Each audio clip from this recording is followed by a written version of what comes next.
Hey guys, it's Vanessa, and I wanted to pop on and share one of our favorite recipes with you, goulash. So it was one of my favorites from growing up, and I recently just started making it like within the last year or so. So you have to see how quick and easy this is, okay?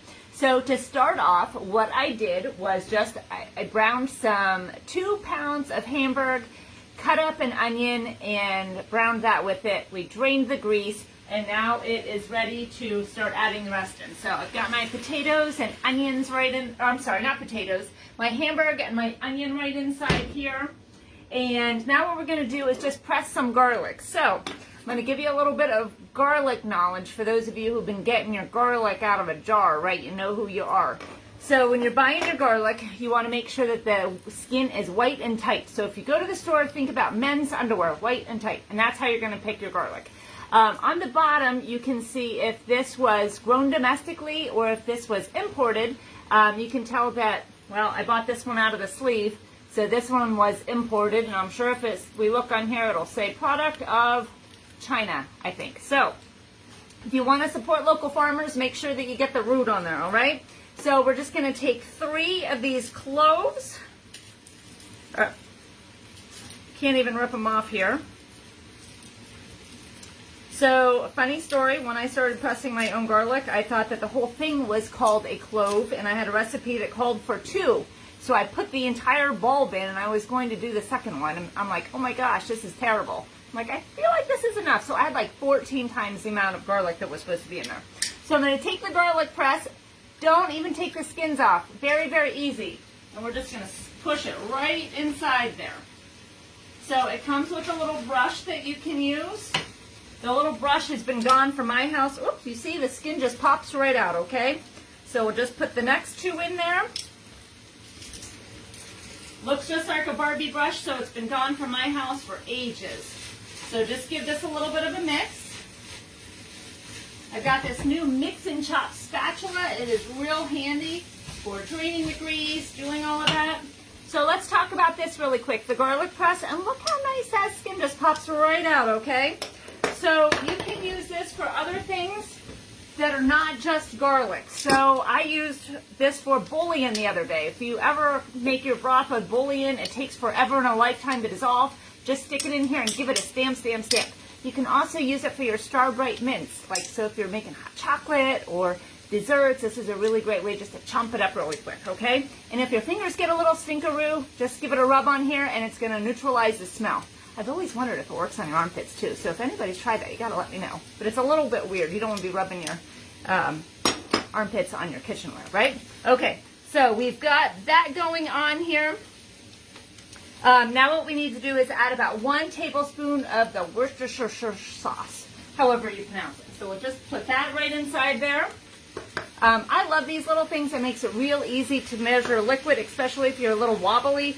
Don't have to worry about that. We're going to add some tomato sauce. So I've got about 24 ounces here. The recipe calls for about 30. I may or may not add any more. I'm just going to kind of wait and see how this looks. Usually if I have a spare one in the fridge, I'll just add it right in. But if I don't, sometimes I just make it work, okay?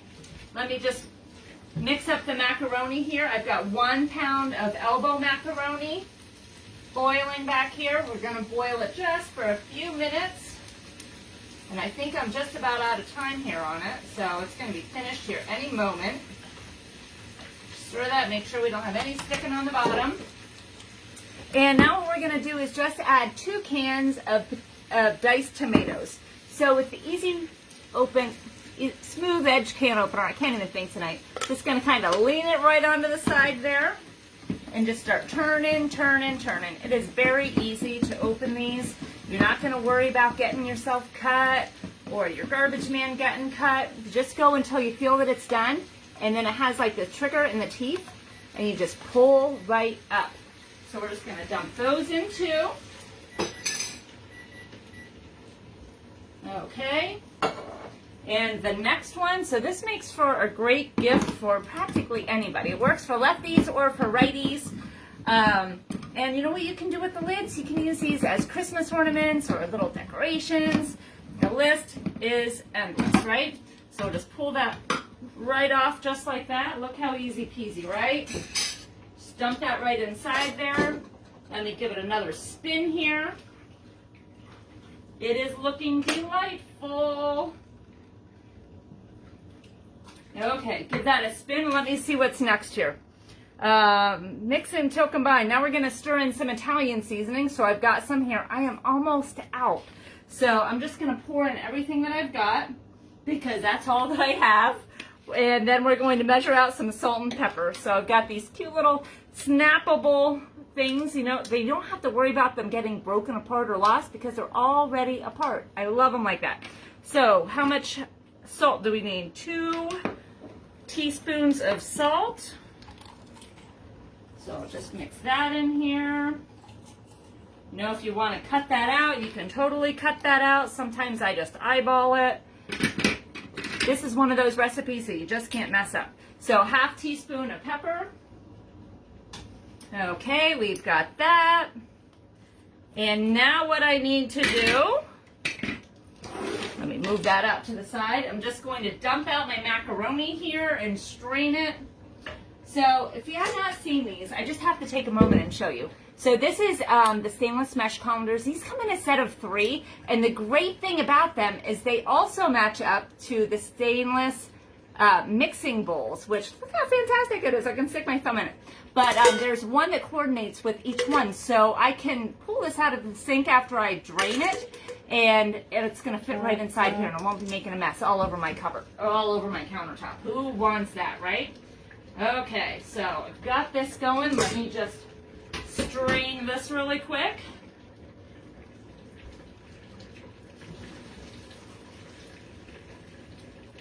Oh, it's a little warm.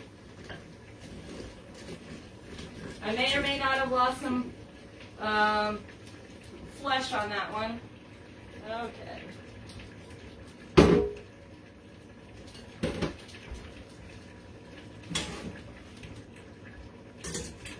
Okay, so now I've got this. My macaroni is ready to go. Let me give this another stir. And then we're going to pour in the noodles. So if you like to buy in bulk, this is a great recipe where you can buy all of these ingredients and then you just kind of have them on hand. So I like to get them when they're on sale. Of course, if you buy one of the value packs of the meat, you're going to be golden. You're going to get two meals out of a box of the macaroni. And of course, the canned goods. Like, this is an easy recipe that you can always have all of the ingredients on hand. So if you have never made goulash before, I'm going to surprise you with this last ingredient because I was shocked. I had no idea that the last ingredient was a block of cheese. It's actually a cup of cheese, but let's get real. When you're measuring cheese, chocolate, or garlic, you measure with your heart. We're not going to be using any measuring tools. So you always want to be grating your own cheese because it's going to be fresher, it's going to taste better, it's going to melt better, cook better, and you're not getting all that junk, all the preservatives and nastiness that's in there. This is just the cheese, okay? So I'm just going to shred this really quick. I love shredding the coarse cheese like this just because it's so easy, and we use those little reusable bags that Pampered Chef sells to store this in if there's ever any leftovers. But let's get real. When we're talking about cheese, we usually eat most of it up all the time. But when you buy all of it in bulk, shred it all up right at once, then you don't have to worry about it again. Everybody can just grab it out of the fridge as they need it, right? So I don't know if all of the goulash that I had growing up had cheese in it. I have no idea, but it makes it a little bit stickier and more delightful, and you're gonna be like, oh my gosh, I can't even believe that was the ingredient. So I'm just gonna dump all of this in there. If you don't have these flexible cutting mats, you gotta get them. They're fantastic. They're so versatile. I take them everywhere. They fit even in my lunchbox, and they're great for just kind of rolling up and throwing your ingredients in. I'm just gonna give this a stir right inside here.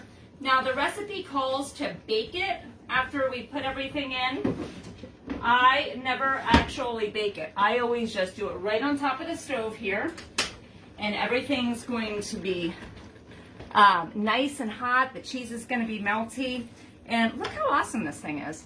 The mix and chop spatula has these little holes so you can drain the grease, or you can scoop and serve right out of here. So this is the goulash. Very, very quick and easy. The most intense thing was browning the beef and the onions, right? And boiling the noodles. So there's the goulash. It makes a great pot. This is nice for like having in the fridge for everybody to help themselves as they come and go, or even as a potluck, or just for a regular family night. So I hope that you enjoy that, and I'd love to hear your goulash stories. So if you have like a great one that you add something to, or a tip of your own, please share it. So you have a great time. I will catch up with you later. Bye guys.